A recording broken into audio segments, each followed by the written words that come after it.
Welcome to the National Women's Fitness Academy podcast. We're here to talk about women's health, female hormones, body image, and all things health and fitness.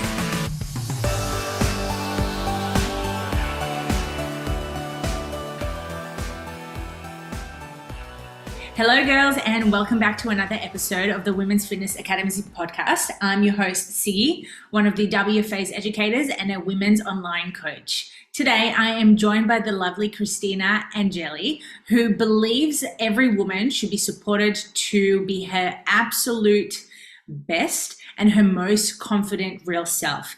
Now, Kristina believes that one size certainly does not fit all, and it is her role as a posing coach to help coax out someone's authentic, confident self so they can shine. And what a better way to have this conversation with you today, Kristina, because I feel a lot of women these days are leveling up to become their confident selves and speaking up their truth as their authentic selves as well. Yeah, absolutely. I mean, it's a great day and age to be a woman now. We are certainly stepping into our own power and becoming our own. So I'm here for it. Yes, yes. Speaking of power, when was like that change for you where you started stepping into your own authentic self?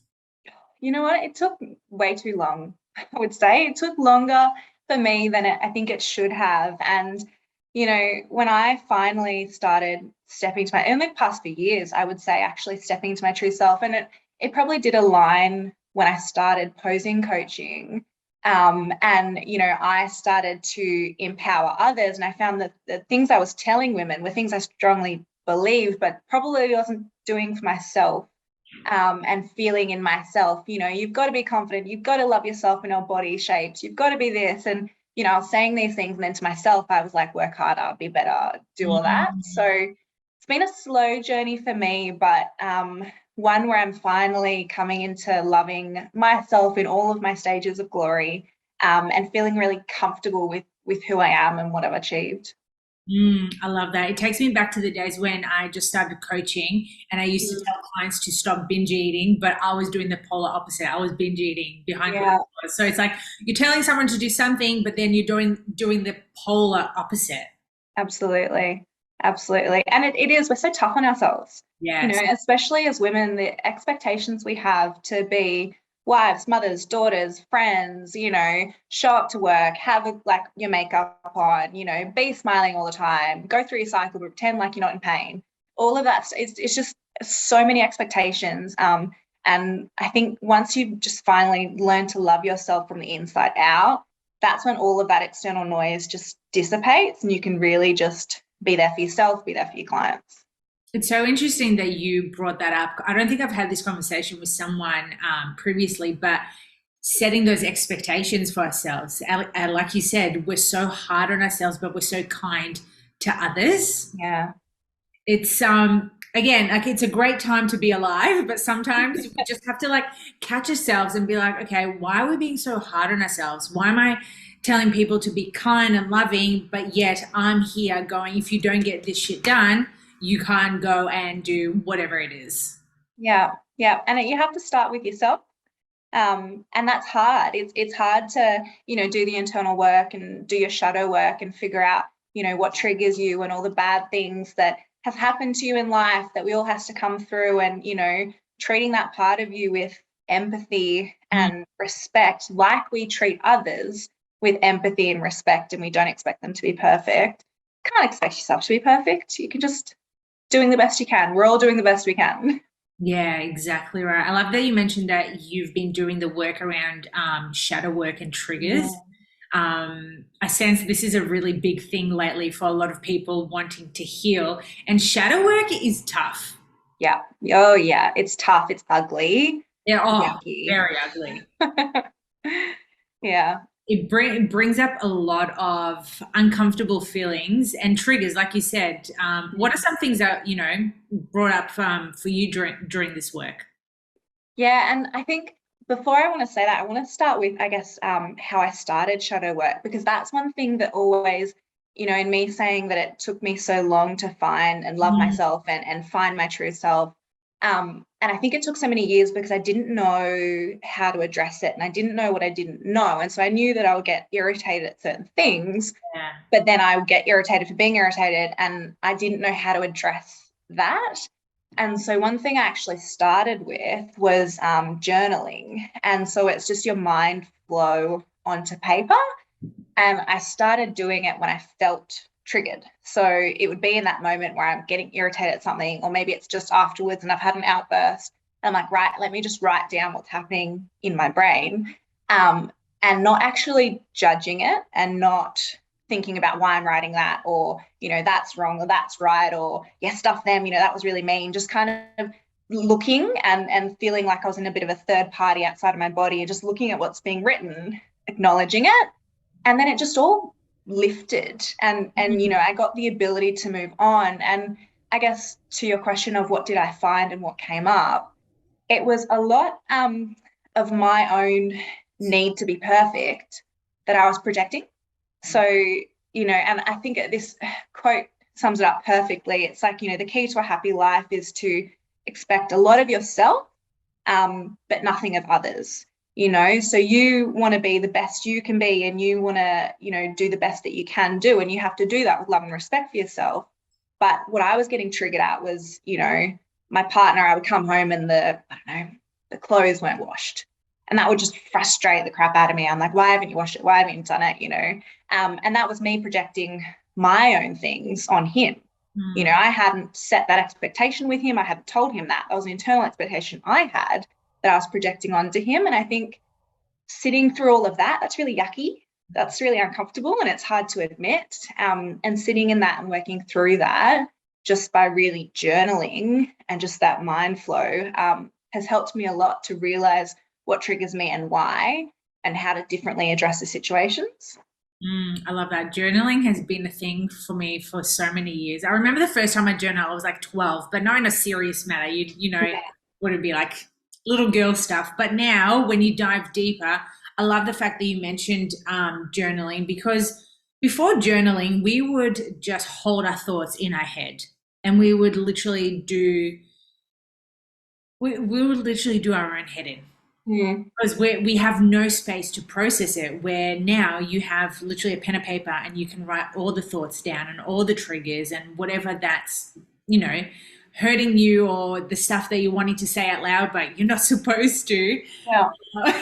Which is really funny, because I love the fact that you mentioned in regarding to projecting. Like at the end of the day, we're always projecting onto people and people projecting onto us. It's just a matter of being self-aware of people's behavior. And you know what? It comes with practice, of course. Yeah. So with the shadow work that you've been doing, how's that helped you for, being able to engage with your partner a little bit better, or even with clients? Yeah, it's a good point, right? Because, working with clients as a posing coach, it's highly creative and it's highly attuned. You have to be a creative fit with your client. And what that means is I need to be able to read the room really well. I need to be able to read their movements. I need to be able to read, how they're feeling when they come in, because that's going to impact how they move. And it's helped me because I guess I would have days previously, like we all have days where you're like, I just can't bother doing work right now. But you get up and you do it. And there'll be days where I'm feeling a little bit agitated about whatever. And I can feel myself being agitated in the session, and not actually leaving that at the door, because it's not the client's fault that I'm having a shitty day. It's, that's me. That's not their stuff. And so I guess it's helped me a lot in being able to recognize that and giving each session the love and attention and warmth it deserves. But it also helps me when I'm working with clients and actually recognizing when they're probably feeling triggered and having things that are, impacting them and impacting their ability to bring themselves fully to the session. So, not saying I'm a therapist by any means, but it does certainly help me to empathize and it helps me to start those conversations. And it's not just me expecting them every session to be on 100%. It's totally fine if some sessions I can recognize that they're not quite there. And so then we might tailor the way I approach the session. So it's helped my way of coaching to become much more empathetic, because I finally get it within myself. So important. Empathy is a huge one, especially with dealing with clients. I remember the first early years of me coaching, I was very like that hardcore coach, like all or nothing. If you don't Yeah, get it done, you're not doing good enough. I'm sure you can resonate with yeah, me. I'm sure you probably would have done it for yourself, going, yeah. come on, like why aren't you doing this? Get this shit done. Even times when when I wasn't so aware of my cycle, the week Mm, before your period, I'd be like, oh, why am I not training hard enough? Come on, just push, push, push. And then I would hurt myself or injure myself. Yeah. yeah, yeah. And it is that's as well. And, you become attuned to that component of women and doing, the master female trainer course, and understanding the cycle component and understanding when women are. And it's funny because like I've been a woman my entire life, and how little education we all have on that type of thing. And coaching previously with previous coaches who weren't women themselves, they would do the same thing. It would be just push through, get over it. And I'd be, well, why am I moody? Why am I grumpy? Why am I weak this week? And then I'll get injured, and then it just spirals itself. And so there's a lot of education that goes hand in hand, because our cycle impacts our moods and how we, present ourselves to the world. Absolutely. Yeah, I totally agree with that. Back to journaling and shadow work. So we're building more empathy around that with clients. Mm. Now, this has nothing to do with clients, but like in terms of relationships, like family, partner, like what does that look like for you since you've been doing a lot of that work? Yeah, it's certainly improved my relationship with my partner. So my partner, he's really yes, language is his love language. So I'm quite touchy-feely, but it was quite closed off, I guess, emotionally at the beginning. Whereas, language is everything for him and communication is everything for him. And so I would find in scenarios where I was triggered about something, I couldn't explain to him why that was occurring. And so I would just be frustrated. And then he's sitting here giving me quite a long narrative around how he's feeling and what's happening with him. And I'm sitting there getting even more frustrated because I'm like, I can't explain to you. I'm just angry. So I'm just angry at you. And I guess coming around and being able to now narrate and vocalize how I'm feeling, has really helped him bond more strongly with me as well, because that's such a pertinent point for him. And it's also made me feel, I guess a good way like is to say it is validated in my feelings and heard, because I can finally communicate how I'm feeling rather than internalizing it and somehow expecting him to understand that. I love that. Communication is key, man. It Yeah. actually, like, people don't realize how much value there is from you having. No, I guess it's not only about us, but it's about the partnership as well. But being able to communicate your feelings in a really healthy manner. Yeah. Yeah. It's huge. And it extends to all components of your life, all relationships. Communication is king. So it's such important work to do, but it's yucky and it's ongoing. I'm not perfect. I still stuff up quite a bit, but continuing to do the work every time, every day I write something down, every time I journal, it gets a little bit easier. I started off trying to do a minute, and that was like, I don't know what to write. I'm angry, cool.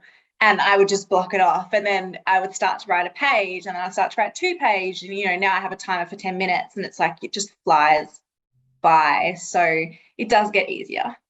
It sure does, definitely. But like with anything, you just need to practice it more and more and more. And the more uncomfortable you get, the better growth you're going to get out of it, which Yeah. is really funny because people are like, I don't want to get uncomfortable. It's just like, well, would you rather stay stagnant and miserable for the rest of your life? Or would you rather, Right. jump over that hoop and go into the next level and feel your happiest? And they're like, oh, yeah, good point. Yeah. Yeah. It's so true. Speaking of practice, posing, what got you started being a posing coach? So this is a long story, but it kind of relates to what we're speaking about, and me finding my confidence a little bit later. And so I've been competing for about a decade. I've competed with nearly every global bodybuilding federation that exists. I've done quite well, I like to think. So, top three placings in every show but one. Still remember that show. So It's always the one show. It's yeah, always the one show. It's like it's when we go back to Instagram. I don't know why I thought of this right now, but like you'll get a dozen of comments from people going, "Oh my God, well done! You look amazing!" And then there's yeah, this one the troll, one. Yeah, and he's like, or she, whatever. They're like, "Nah, not good enough. yeah. You look like a man." And it's always that one little bit that sticks in your brain. And it's the way our brains are wired, right? It's a survival mechanism. To survive historically, we weren't sitting there being like, oh, that tiger's really, it looks really nice today. It's going to eat me, but it looks really nice. It was like, no, that tiger's going to eat me. I'm running away from it. But now it's not necessarily a supportive function in society because, the way we function now is around social interaction and our communities. But yeah, it sticks with you. But that one time I didn't, place was the one time that I learned the most and the one time that I grew the most. And so it's absolutely not about the placing. It's, for me, it's around the growth. But again, it took me a long time to figure that out. It took me a lot of times trying for first place and coming second by 1 point, more times than I want to count that.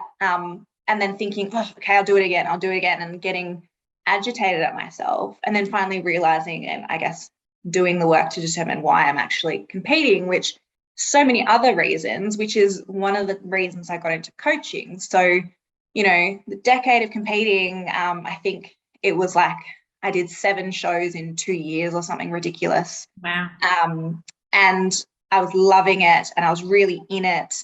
But it's quite costly and it can be quite a lonely sport. And, I started out just helping some fellow competitors pose because I loved it. And I've been a dancer over the years. I think I danced for like 7 years and stopped when I went to uni and really missed it. So that's one of the draw cards for me for competing is the stage and the glamour and the glitz and being up to perform up there. And so I started helping out some friends and, they kind of said, you're kind of really good at this. Have you considered getting paid to do it, like becoming a coach? And I was like, oh, not me, I'm not a pro. People don't know my name. What do you mean? No one's going to pay me money to do this.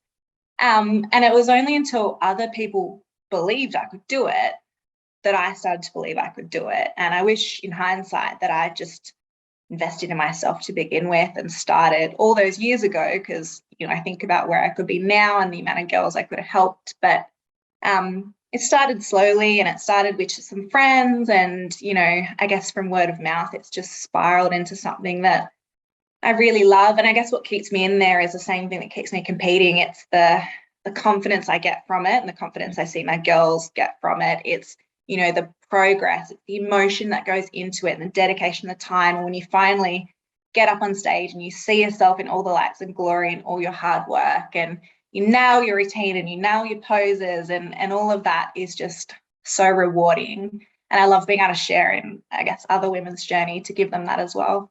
I love that.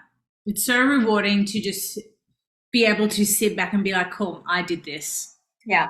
Yeah. Well, even I did this when I'm on stage, but for my girls, it's like, they believed in me to help me on that journey and look what they've achieved. And, I get those like stage mum exciting butterflies in my stomach when I see my girls compete. So it's a lot of love and passion that goes into it. And you know what, I think it's like with anything, if you're passionate enough to do it, you will go the extra mile to get it done. Absolutely I love that. In terms of getting those like mum feels for your clients, how was it for you competing over those, was it you said the 7 shows over 2 years? That's a lot. That was a lot. That was hard. So having competed in multiple federations, I was then competing in IFBB Pro League, which is a very lean look. It's really tough on your body to maintain, and I grow really easily, but I don't drop fat really easily. And so once I got into condition and I was doing really well, a part of me was just chasing the pro card and chasing the win, like we all do. But the other part of me was like, I'm here, I'm so close, let's just keep doing it. So, it was a whirlwind and it was really fun, but in hindsight, I wouldn't do that. Oh God, I wouldn't do that again. I'm at a point where now I'm happy with my one a year, and I'm, competing overseas. And so I make it a bit of a holiday. It's much easier and more balanced on my body. But yeah, and that 2-year period was in COVID as well. So it was pre-COVID. I did like 4 shows, and then COVID happened. And I remember Arnold's 2020, our competition nearly got cancelled because COVID was shutting everything down. And so instead of being at, I think, the exhibition centre or something, we're in a warehouse in the middle of Melbourne industrial area somewhere. And it was just all crazy. And I was, taking off the tarmac, not knowing if I could get back home because they were going to shut the borders. And so I was really lucky to be able to compete those years. A lot of people didn't. For about 2 years, they didn't compete at all. So I was fortunate to fit all my shows in, but your body definitely takes a toll. Yeah. How did your body react after those couple of years? Yeah, so it was a hard time for me, I guess. My final show, my body kind of just stopped responding. My food was really low. My output was really high. I just wasn't seeing the results. And it was a hard choice to say, okay, stop, because I was on such a momentum of just going. Stop. Let's think about it. Let's review the federation you want to compete with. Let's review the divisions. So they have different categories like bikini, fitness, wellness, figure, whatever. So I took time to review that, and I ended up stopping with the federation I was in, moving to one called WBFF, which is World Beauty, Fitness and Fashion. So it's more beauty modeling aligned than your traditional bodybuilding. So a little bit easier on my body. I moved up a category because my body wanted to grow, but for so many years I was not letting it grow.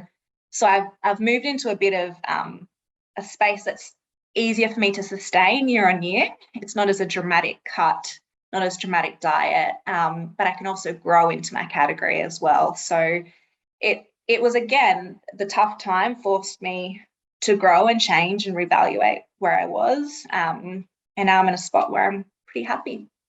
So good. I love that. Because people don't realize how demanding competing is on the body. Hence why I was saying that 7 shows in 2 years is a big deal for a competitor. And now you said that you're only doing the 1 per year, which is very common. You'd usually get another person doing maybe 2 a year, which is still it's relatively a lot on the body. So for our listeners who don't know, please don't compete 7 times. No, don't do 2 years. Give yourself enough time to maintain, grow, enjoy life. Yeah, because I didn't improve. That's the other thing. I guess if you're a competitor, you think about your off season or your growth season versus your deficit season and your prep into a comp. And in your off season, you're ideally moving your food up slowly. You're trying to mitigate, substantial fat gain. You will have some fat gain, obviously, and you're trying to improve on the areas. So wherever you want to grow, wherever the judges said that you should improve, that's what you're working on. But competing 7 times in 2 years and not having that, you don't improve, you don't grow, and you just bring back the same package. And so what I actually found was, my first 2 or 3 placings were the best. Then I was actually going downhill. But because I was on such a cycle, I couldn't get myself out of there. But now I haven't competed for a year and a half, maybe. By the time I step on stage, it'll be 2 years. And the changes are enormous, night and day, from my last comp to where I will be on stage. Even seeing it now, and I'm not even in comp condition, that's really exciting. So I would absolutely advise everyone to take as much time as you want and or need. The stage will always be there. Yeah, always. Exactly. Yeah, enjoy life, girls. Yeah. Enjoy life. In terms of coaching, while competing as well, I know, are we competing at the moment or we're taking a break? We are. We're doing December. I'm going to do a show in the Atlantic City. Awesome. Okay, well, it's very soon. So how does competing, coaching, working, how does that all work out for you on a daily basis? How do you time manage all of this? Yeah, that's such a great question. And, it's something that we're all so busy and we all have so much on our plates. And, the skill set required to manage time is something that's actually, you know, I guess not valued as much as it should when you're thinking about a competition prep, because some people will just jump into it thinking I want to prep. But, you know, with bodybuilding, it is a 24/7, 365 hobby. You know, you don't just do it and then you kind of turn it off and, all right, I'm just going to be me again. You know, you're thinking about your food, you're planning your meals, you're training. And I know, you know, all your listeners will do components of that to the degree of competing and the body fat, you know, maybe not there, but all of you are doing that. So how do you manage that and make sure that, I guess, you stay on track, you know? And then when you think about competing, you're adding in cardio, probably you're adding in longer gym sessions, you're adding in posing sessions that you have to do. You're then adding in financial pressure of competing. It's not a cheap hobby by any means. So, you know, it's not like you can cut down on your work to try and compete. Some people might have that luxury. I certainly do not. So I guess to manage it all, I've always been a bit of a type A, if you haven't, you know, heard that through what I'm saying already, but I've always been quite focused, quite structured in the way I do things. And I guess that skill set has been quite positive for me and helped me throughout my career. So I schedule everything. I have, my calendar is my Bible. So I'll schedule when I need to do my cardio in my day. I'll schedule when I might need to do my posing. I'll even schedule when I need to do my, you know, mindfulness and my relaxed time and my shadow work. That's all in my diary and it's all color coded. And yeah, maybe it's a little bit extreme, but it does really help when, you know, you think about every single hour matters. So doing things like adding in a reminder in your diary that prep your meals for tomorrow, or adding in a reminder in your diary, do cardio, and then, you know, subnote, listen to an audio book that you want to listen to. So the other thing that's quite beneficial is habit stacking.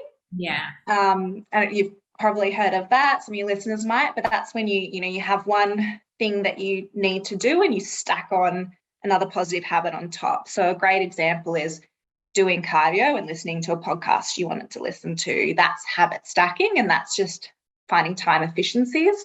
So that's something that I utilize as well, and is quite useful because we only have so much time. I'm, you know, in a situation where I don't necessarily have kids or animals to look after and caring responsibilities. So that's, you know, that helps a lot for me, but a lot of people don't. So again, having to schedule in the time around the other commitments and caring commitments that aren't just with you, thinking about what can I habit stack during that time, or how can I make this the most quality time, but also help with my goals, things like that. And I guess the planning and scheduling really helps. It's so useful to schedule and plan. I literally had this conversation with a client of mine the other day, how she said when she doesn't schedule her workouts, she finds that she misses doing them. And you know what? Life gets the best of us. Sometimes we get so involved with work and we tend to forget about our own needs. But going back to what you said, you know what? Sometimes you just have to schedule you working out at 7 a.m. instead of not actually putting in your diary, forgetting completely about it, and then feeling shameful and guilty for not actually going and doing your work. So, I mean, your workout. So I'm sure people are probably listening to this and going, oh my God, it's a little bit too much, you know, like it's a lot of structure. But at the end of the day, like I'm quite similar to you, Kristina. I do have a little bit of type A in me, and I have to have structure throughout the day. Don't get me wrong. There's some days where I just keep it completely open, just go with the flow, whether it's like creative content or, you know, just giving myself space to just reflect, journal. But ultimately, I think a lot of people work really best by having the structure. Because we're goal-driven, you know, creatures, right? Like serotonin, dopamine, all of that is released when you achieve a goal and you're driving towards a goal. Yeah. You know, if you think about depression and then instances like that, you know, you can find linkages between the lack of goal, the lack of feeling like you have something to drive you and motivate you. And so I guess if you're one side of the coin and you schedule everything, I'd encourage you, which I'm learning, to schedule in time for yourself. So then at least you feel productive during your downtime, because I know I'm bad for that. I've got to be productive. And if you're the other side of the coin, you know, think about maybe just trying it and trialing scheduling in your gym workouts is a really easy one, and seeing if you get a bit of a dopamine hit and release of, all right, it's in my diary and I can tick it. Yep, I did it. Go me. I think you got to find the balance that works for you, but there are lots of benefits of scheduling and being able to tick it off in the way that it actually makes you feel. I totally agree with that. I love ticking my goals. Feels good, right? Seriously, especially when I have my diary by my side and I'll just like crisscross everything that I've done for the Yeah, day. I'm like, oh yeah, this is great. I've done a lot. satisfying. Yeah, exactly. It's so, so handy. Speaking of time management and jobs, how has your journey impacted your cycle? Yeah, so as I kind of mentioned, I was really bad with tracking my cycle. I just didn't. I had old school bodybuilding coaches, males. We didn't really talk about that. It was icky female business. And so I didn't know what was normal. And I was on a contraceptive pill since I was 16 for the benefits of just managing periods, managing contraception. I think my mum was like, no teenage pregnancies, you go on the pill, darling. Sounds like my mum. Yeah. So you're just, okay, whatever. And the pill I was on, it didn't have any negative benefits. I think it made my boobs slightly bigger and didn't gain weight. So I was like, yeah, cool, cleared up my skin a little bit. But I didn't know. I just took it because someone told me to. And so I never really understood what my true cycle was like for years. I finally went off the pill when I was doing my 2 years, 7 comps, and I lost my cycle. And I was diagnosed with PCOS. I had some cysts in my ovaries, but it wasn't true PCOS. I've later found out since going off the pill that I've actually been diagnosed with endometriosis and adenomyosis. So those are two that I know are very common and a lot of women suffer from them. And so funnily enough, the recommendation is go back on the pill to manage that until you want to conceive. So my cycle has been something that I've really neglected, actually. And, learning about what my cycle is and what happens and when and what phase I'm in and how long my cycle is by tracking it through a cycle tracking app. And all of that has just helped me become so much more in tune with my body rather than what I used to think, which was just I get my period, it lasts for a few days, it's really annoying, and I get PMS before it. And that was the extent of my knowledge. And again, looking back on it, I wish I'd been curious to know about my body, but I just was told you just deal with it and you move on. So that's what I did. Yeah, it's very common, especially at a young age. It's not something that we tend to think about. And I'm sure with yourself during high school, it's not something that you were educated enough about. People will be like, yeah, cool, you bleed on a monthly basis. And yeah, you're going to suffer with the consequences of, having PMS and cramps and all that. So yeah, it's funny because I got brought up being told that having a period is not a positive thing for a woman. It's a burden on our body. Yeah. So I always thought, oh my God, having a period is the worst thing ever. But now, as times are changing, a lot of women are realizing you're bloody gifted to be able to have a period. Like that is a massive health tick for you. Yeah. Hey, your body's optimal. Like things are moving in the right way for you. Exactly. And when I lost it, it was that I think actually that was what the doctor said to me. It was, oh, well, periods are annoying, isn't it?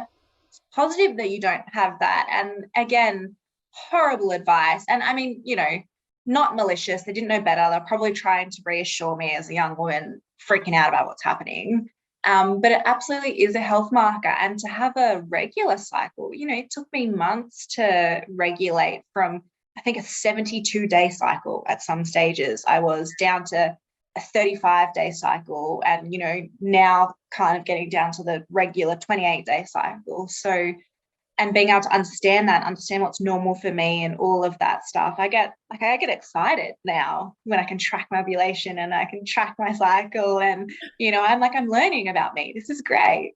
I think that's a really empowering way to look at our bodies as well, and not not looking at it in a negative way around a period. I really had a good question for you, and I completely forgot. Oh yes, what made you go get tested for finding out, having endo?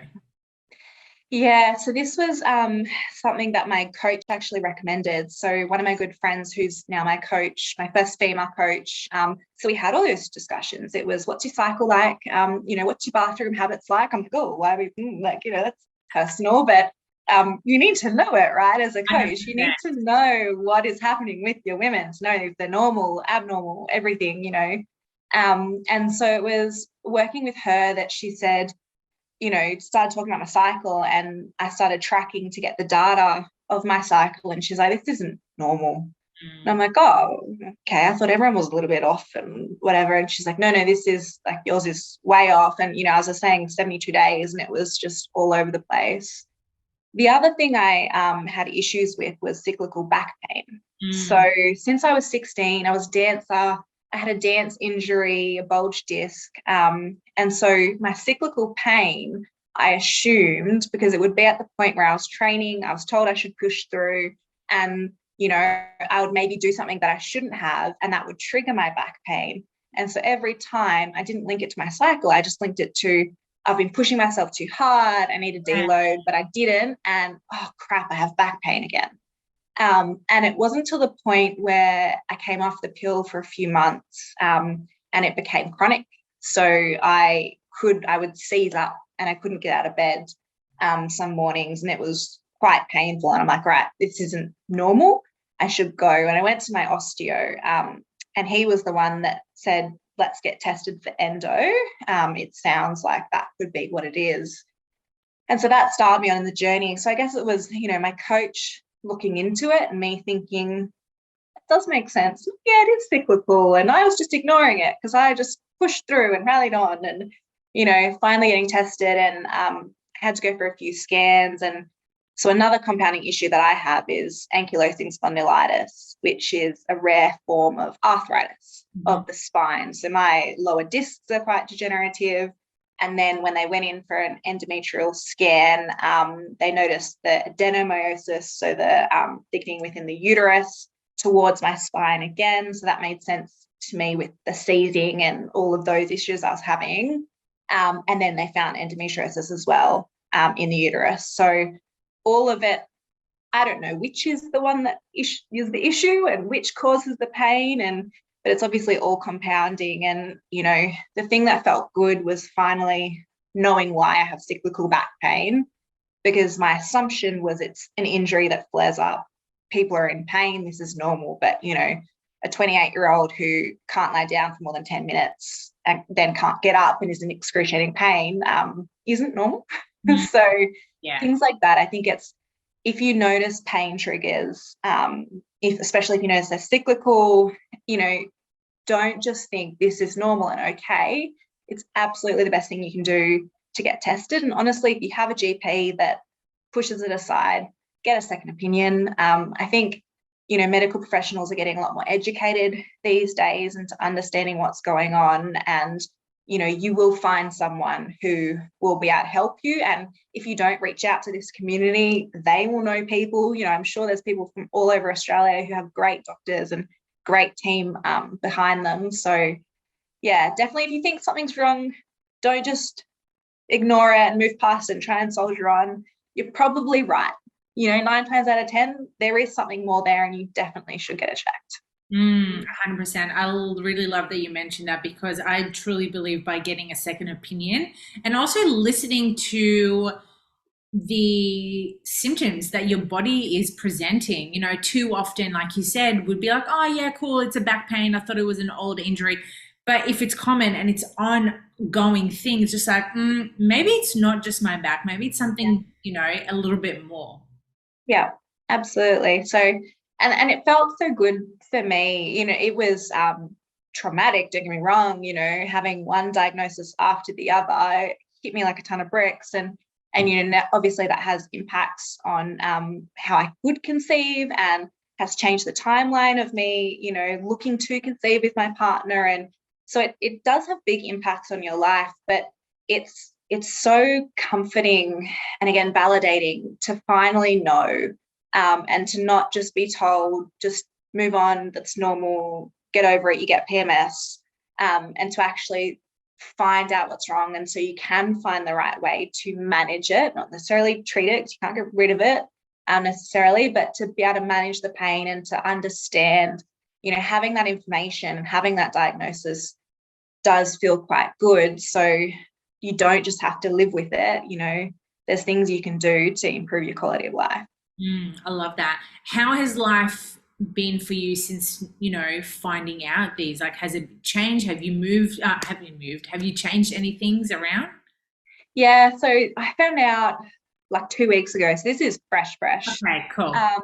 But I, have a really great osteo who encouraged me to do this, and I'm forever thankful for. I have a great soft tissue therapist who now, instead of just going to him being like, my back hurts, it's probably back muscle issues.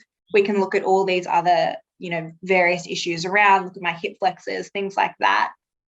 So that's helped my treatment plan with him. My osteo is obviously treating it really well, and my coach has changed up my food as well, so that I know that there's ways that you can change your nutrition and diet to manage the inflammation associated with endo. So we're doing certain things there, and my training as well. So I was a power lifter way back when, and I think that's helped my AS, so my arthritis in my back, along a little bit, which hindsight, wish I knew, but I didn't. So things like that have kind of stepped away from that, doing a little bit more lighter work.